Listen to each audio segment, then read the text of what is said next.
Bem-vindos para a nossa segunda aula sobre as espécies de abelhas sem ferrão, o meliponário. Nosso curso, o enfoque, o nosso método, ele é aplicado para jataís.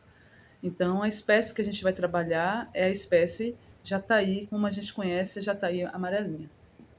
No entanto, para a gente entender, né, sobre a melipona, né, ou a meliponicultura, a gente precisa compreender essa ferramenta, né, de análise para tratar diferentes espécies de abelhas sem ferrão.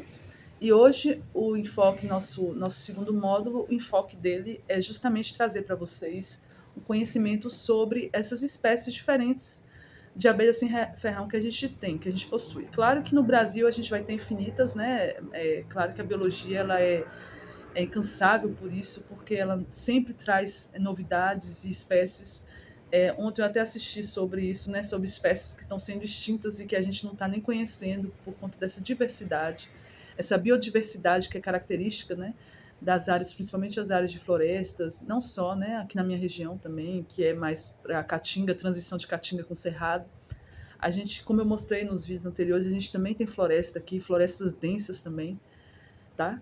É importante a gente enxergar essas diferenças, porque na hora da gente lidar com essa produção, essa meliponicultura, né, que é esse manejo racional da produção de mel de abelhas sem ferrões, a gente precisa entender quais são as características de cada espécie e como eu vou manejar de forma, né, a me beneficiar também, né, quais são os benefícios e vantagens, quais são as dificuldades, desafios, e é importante a gente conhecer as diferentes espécies por isso. Então hoje a gente vai falar um pouco sobre isso aqui.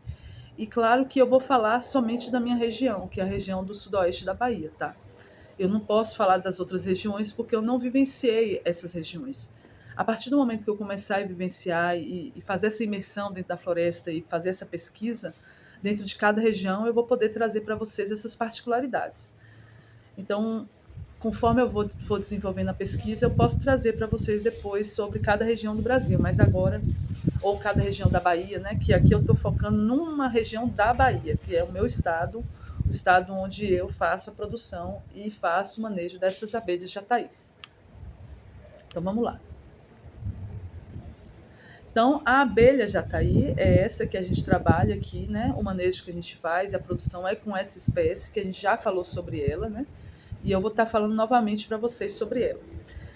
A jataí, então, a espécie dela é chamada de Tetragonisca angustula, e ela é uma espécie encontrada em várias regiões do Brasil, né? Então, desde o sul até o nordeste, você vai encontrar essa espécie de jataí, o que é muito interessante para que tanto os alunos do Nordeste quanto os alunos do Sul e do Norte, eles vão poder ter essa experiência de produzir a abelha de jataí, porque ela é tão adaptável que ela se adapta a qualquer região. E por ela ser muito dócil também, acaba sendo mais atrativa para a produção de mel, porque você não tem nenhum tipo de lesão, de nenhum incômodo. Elas são muito fáceis de adaptação também, o que você pode fazer a transmigração, né, de uma região para outra. O que acontece, né? Porque a abelha que chegou aqui para mim, óbvio que não é uma abelha aqui da minha região aqui, né? Onde eu estou localizada agora, né? Que é o bairro da minha cidade. Óbvio que ela não nasce aqui. Ela vem de outra região. E aí essa capacidade que ela tem de se adaptar a qualquer ambiente faz com que ela sobreviva em qualquer clima, vegetação. Ela é muito adaptável por isso. Então, a característica principal, isso aí é um aspecto que a gente precisa levar em consideração na hora da gente conhecer a espécie, porque eu vou mostrar para vocês que tem jataí preta também, é que elas são pequenas, elas têm realmente um tamanho muito pequenininho, esse rabinho delas é muito fininho, né, longínquo, vocês veem pela imagem, e ela é de coloração amarela e dourada. Então, essa jataí da espécie Tetragonisca angustula, elas vão ter essa coloração amarela com um aspecto dourado.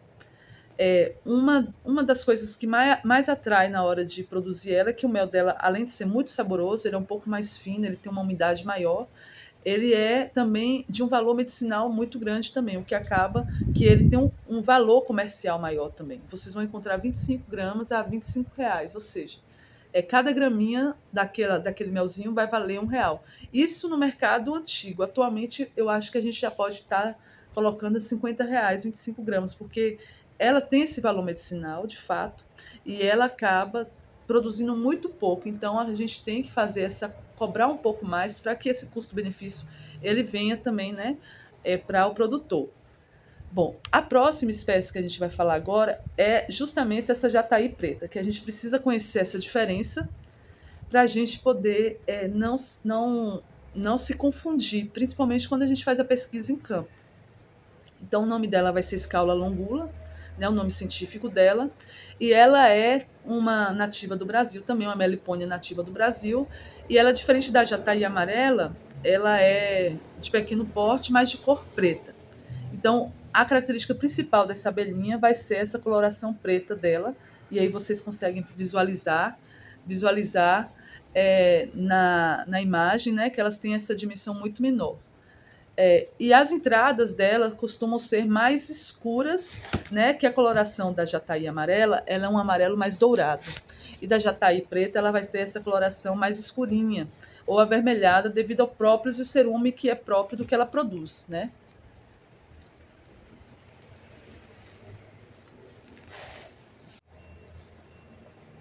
Então é importante a gente ter esse conhecimento dessas diferenças na hora da gente fazer principalmente as iscas de captura, que aí a gente vai saber diferenciar uma espécie da outra, apesar das duas serem chamadas de jataí, uma será a jataí preta e a outra é a jataí comum. Bom, a próxima espécie que a gente vai falar aqui, que tem na minha região, é a espécie do canudo, que é chamada de Scaptrigona depilis. O canudo, ele é uma espécie também nativa, né, da América do Sul, não só do Brasil, e ele tem uma cor bem escura, e que é normalmente preta ou marrom também escuro, né? Você pode encontrar ele na tonalidade mais escura para preta e na tonalidade mais marrom escura. Veja só que existe uma confusão, né, na hora de você identificar ali as diferenças, porque elas são muito parecidas, né? E apesar do canudo ele ter, né, essa característica parecida ali com a jataí preta, ele tem um comportamento dócil igual ao jataís, né? E ele também produz muito mel.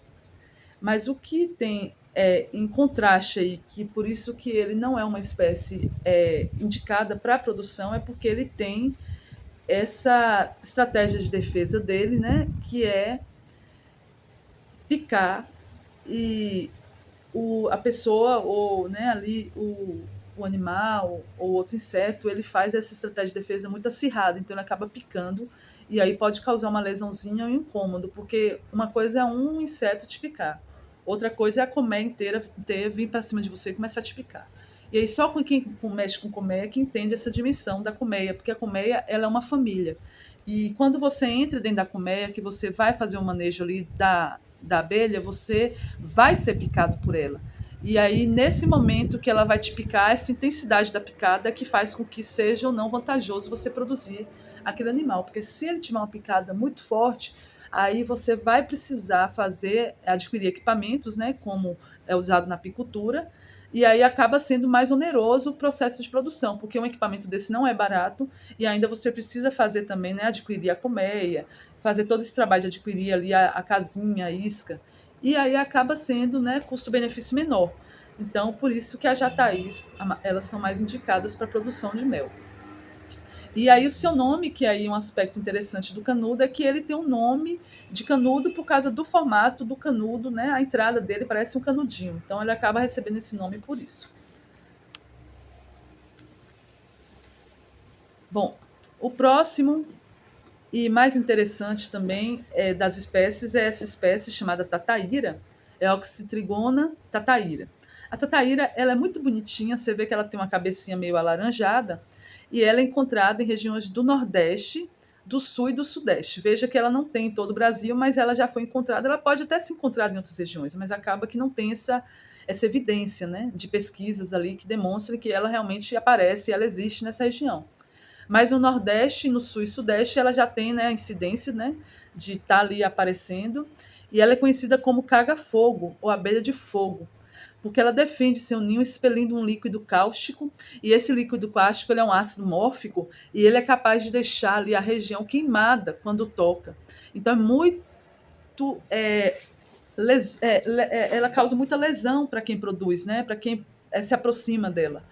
Porque pense aí, ela joga esse líquido em você e esse líquido queima a sua pele. Então imagine uma colmeia fazendo isso com você, a lesão que pode até gerar para a tua vida. Então é uma espécie, apesar de ser sem ferrão, muito perigosa para a produção. E aí ela precisa realmente só viver ali na natureza e a gente, né, ter esse cuidado. E ela tem essa coloração predominantemente laranja e avermelhada, que dá uma espécie de furrígina, né? Parece que ela está com ferrugem, né? Aquele ferrugem, aquela coloração do ferrugem, que é um vermelho mais brilhante, né? Um vermelho mais destacado, mais para alaranjado. E ela então não é indicada, né? Para um manuseio assim como a Jataí né, sem nenhum tipo de equipamento de proteção.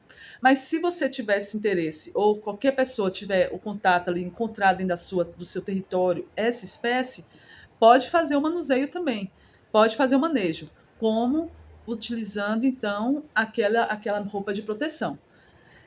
Não é indicado você se aproximar dela sem essa roupa de proteção, por causa dessa capacidade defensiva que ela tem, né? E dessa agressividade. Ela tem essa característica muito agressiva. Então é importante que você faça esse manejo com muito cuidado para que você não tenha nenhum tipo de lesão aí. E aí, como a anterior, né, que é a canudo, que a gente acabou de falar, ela também só vai gerar mais gastos, né? Um investimento muito maior ali na hora de você fazer a iniciação desse manejo. Então é importante que você tenha esse conhecimento sobre ela, que ela existe na natureza, e até quando você identificar, você manter essa certa distância, porque elas são bonitinhas, mas não são boazinhas. E também, se você quiser iniciar o manejo e a produção dela, você tem que fazer, né, a aquisição do equipamento de proteção, da roupa, do apicultor, e acaba, né, que você vai precisar optar, então, em investir muito mais na iniciação dessa produção. A outra espécie que a gente tem aqui na nossa região, do sudoeste da Bahia, é a arapuá, que é uma Trigona spininis. Arapuá, ela é essa abelha também típica da América do Sul. Ela não vai ter só no Brasil, ela vai se expandir aí para toda a América do Sul. E ela é conhecida como irapuá também, ou abelha do cachorro. Abelha de cachorro, devido à sua defesa, ser característica de um comportamento bem agressivo. Então, veja só, ela não tem coloração vermelha, mas a arapuá também não é boazinha, ela é bem agressiva. E uma característica muito interessante dela é que o ninho dela não vai ser construído dentro do oco, dentro do oco das árvores, dos troncos, ou das pedras, ou desse ambiente natural que a gente falou na aula anterior. Na verdade, a gente vai falar na aula sobre habitat. Não estou recordando se é anterior ou depois, mas provavelmente vai ser depois dessa. Então, os habitats, né, como a gente vai ver na aula que vem, eles são maiores em espaços ocos, né, dentro de árvores e troncos velhos, ou mesmo dentro da árvore ali que está com uma parte dela mais velha, com esse oco.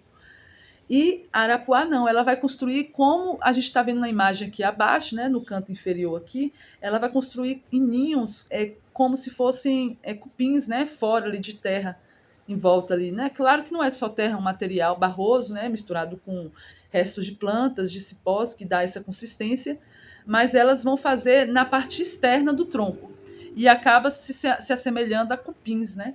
Cupins e formigueiros. Formigueiros nem tanto, porque formigueiro tem mais embaixo, mas a cupins. E a coloração dela tem um preto muito reluzente, então ela tem esse preto espelhado, e a característica dela principal é essa, né, de construir esses ninhos globulosos, né, aéreos. Então, se você enxergar um ninho globoso com essas abelhinhas sem ferrão, pretinhas reluzentes, ela é a arapuá, ou a irapuá e a abelha de cachorro, que são os 3 nomes populares dela, né? A arapuá, irapuá e a abelha de cachorro. E é uma abelha também que ela tem um comportamento e uma natureza um pouquinho mais agressiva. Ela não é tão agressiva, né, porque ela não pica e nem joga esse ácido na gente, mas ela também tem uma estratégia de defesa, que é enrolar, né? Ela se enrola no cabelo da pessoa que se aproxima dela. E aqui na nossa região também, né, como eu mostrei a mandaguari, que eu acho que é a mandaguari preta, mas provavelmente é a mandaguari preta, porque ela é muito cheirosa e ela enrola no cabelo. Eu mostrei para vocês ela na natureza, que a gente aproxima e ela já vem para o cabelo da gente e fica se enrolando. Então, assim, não é uma espécie vantajosa para a gente produzir por conta desse impasse que ela tem, né? Que ela incomoda um pouco, ela fica ali voando, enrolando no cabelo. Então, o certo é que se for produzir, se você optar também por produzir essa abelha sem ferrão, você vai precisar desse equipamento também do apicultor, né? Que é a roupa fechada ali com a tela, para você poder manusear e para você ter esse contato. Porque de forma, né, assim, sem proteção nenhuma, você não pode, de forma natural, né, com o corpo natural, você não pode se aproximar dela. Porque ela vai fazer esse tipo de combate à invasão e a invasores. Inclusive, ela, além de enrolar no cabelo, ela também vai entrar no nariz. E aí é um incômodo enorme. Pensa aí o bicho entrando no nariz. Quando a gente pensa um insetinho já incomoda. Agora imagina uma colmeia inteira voando em você e grudando. Ela vai grudando um monte no cabelo, é horrível. Eu mostrei para vocês lá no campo como é incômodo aquele monte de abelha grudando na gente. A gente fica assim com aquela sensação de perigo, né? De estar sendo atacado num ambiente natural. E a que eu acabei de falar, né, que é a mandaguari preta, que é justamente essa que eu falei para vocês, ela é uma abelha típica do Brasil, então ela vai encontrar ela em toda a região do Brasil. O médio dela é médio porte, então ela é um pouquinho maior que a jataí, ela não é tão fininha igual a jataí, que a jataí é muito pequenininha. E elas são ideais para iniciantes também, né? Elas têm essa coloração escura, com asas amarronzadas e faixas em outro tom também, né? Muito produtivas, com mel e um mel muito saboroso. Agora, realmente, elas são muito cheirosas, elas cheiram própolis, elas têm, assim, elas grudam no seu cabelo, né? Que elas também são ostensivas. Elas também chegam em cima de você e se enrolam no seu cabelo para defender o ninho. Mas elas têm um cheiro muito gostoso, o que realmente deve ser o sabor do mel delas. O mel delas é maravilhoso. E o nome delas é Escapotrigona, né? Esqueci de falar, Escapitotrigona pochica. E ela vai estar também em grande quantidade na natureza. Inclusive, a gente vai fazer um vídeo que eu vou colocar lá a isca naquela região, para vocês verem como é que a gente faz o manejo, né, para fazer a transferência da colmeia para essa isca, para essa casinha que a gente quer depois transformar numa colmeia que a gente vai poder manusear e manejar do jeito que a gente quiser, tá? Bom, então era isso que eu tinha para falar para vocês, as espécies que a gente tem aqui na minha região do Sudoeste. Espero que vocês tenham gostado. Logo mais a gente vai estar mostrando para vocês um pouco sobre o habitat da jataís no próximo módulo, que eu já vou liberar hoje também. Logo em seguida desse a gente já vai liberar o do habitat. E as próximas 3 aulas serão aulas práticas, tá? Então espero todos vocês no próximo módulo e até lá.